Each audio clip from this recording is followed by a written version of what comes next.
Hello everyone, welcome to Turbo Kino. Today, we're highlighting the 2007 film Freedom Writers, which is based on a true story. A young white teacher arrives to teach at a school in Los Angeles, and she's assigned to a class with the school's most troubled and difficult students. Let's see how the story unfolds from there.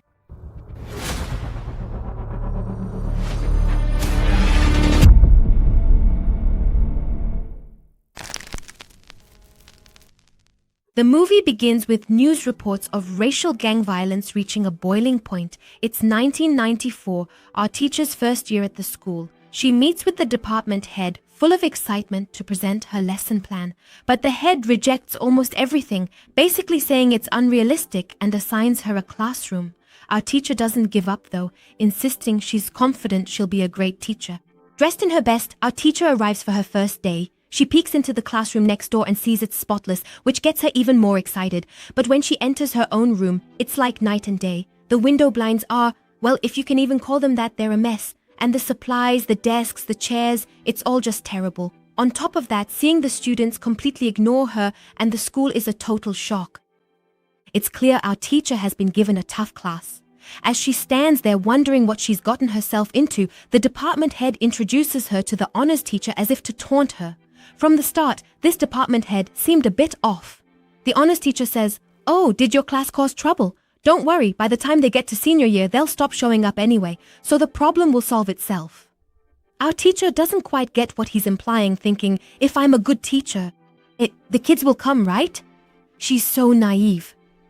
The next day, while she's teaching, a gang fight breaks out at the school, shouting, brawling, even a kid with a gun. Keep in mind, these kids are only 14 or 15. Naturally, the teacher is stunned and terrified.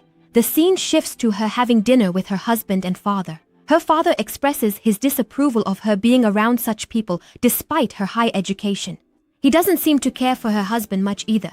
Even though her father isn't supportive, her husband is actually quite encouraging. The next day in class, our teacher tries to connect with her students by talking about Tupac. She's trying her best to get them to engage, but it's just not working. A piece of paper gets passed from the back to a student in the front, and it's a racist caricature of a black student. This class isn't just struggling academically, they're full of mutual hatred. When our teacher sees the drawing, she can't stay silent. She even uses literary references to lecture them about historical examples of intolerance, but the kids just don't get it. Seeing they lacked basic literature and English skills, she tried to get books from the library, but the grumpy librarian refused, saying books shouldn't be given to her class. She said just getting them to sit still was enough. Meanwhile, the honors teacher bluntly told her that her students were the dregs of society and she shouldn't bother doing more. Now, our teacher fully realizes the blatant discrimination. Well, with no allies, she'll have to try on her own.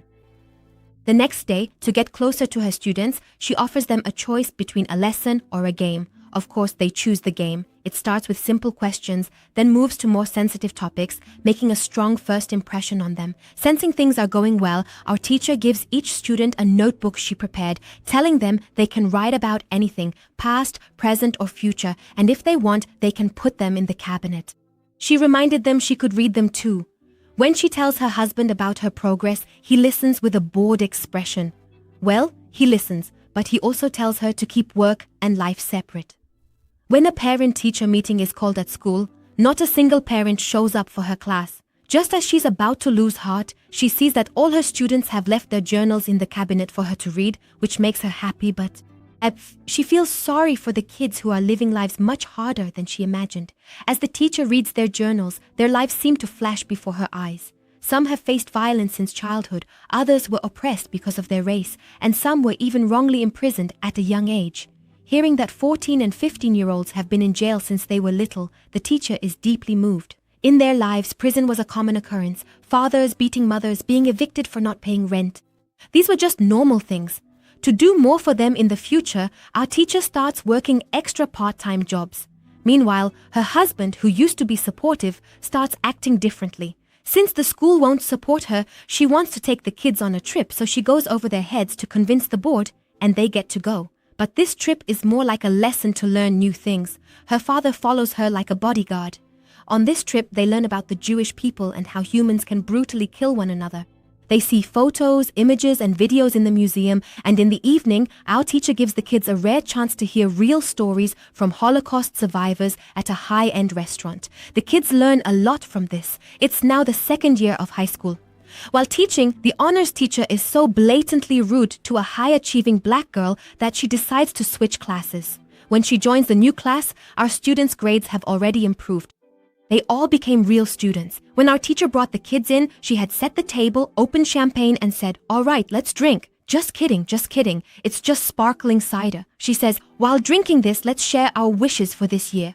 Among them, one boy wants to read from his diary to his friends. He writes about the difficult things he's been through, expresses his gratitude to the teacher who helped him through those tough times, and says how much he's grown attached to his classmates and everyone.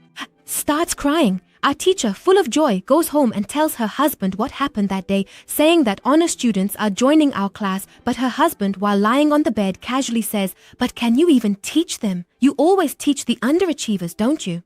From this moment, we start to feel their relationship falling apart. Our teacher gives the kids an assignment to read The Diary of Anne Frank. Every child gets absorbed in the book and finishes reading it. And they come up with the idea to write letters to the old lady who hid Anne and even raise funds, and our teacher keeps searching for her address until she finally brings her to the class to meet them. Our kids, who used to just think about reaching 18, have now become children full of dreams. The old lady meets the children and tells them everything about what happened back then and what the conditions were like. At this moment, a boy stands up and says, "I don't idolize anyone, but from this moment on, you are my hero." And in response, she says, "You are the real heroes, living through a warlike life every day and becoming the people you are," giving the children even more confidence. Because of this, every child starts making their own right decisions independently of others. These decisions bring fear and anxiety to some. Seeing the children changing through his daughter's efforts, our teacher's father's heart also seems to be changing. Meanwhile, when the teacher comes home, her husband has packed all his things and is sitting there saying, "Well, goodbye." Even though her work was going well, her life unfortunately wasn't smooth, poor thing. When they advance from sophomore to junior year, the children start to protest upon hearing that another teacher will take over. Even the department head and the honors teacher are like, "Absolutely no," and it becomes a whole thing. When the teacher tells the kids, "Well, it's over, I really can't be with you next year," the children are disappointed again, but our teacher says, "Don't do anything because of me that would lower your grades," while assigning them the task of turning those diaries they'd been writing into a book. The teacher titles those diaries The Freedom Writer's Diary. Someone from the Department of Education comes and discusses that same issue again. After it's over, our teacher goes to the waiting children and they ask, "So, what happened? Are you going to teach us in senior year?" "No." "Oh, what? No way!" Then she says they'll all be together until graduation, and the movie ends.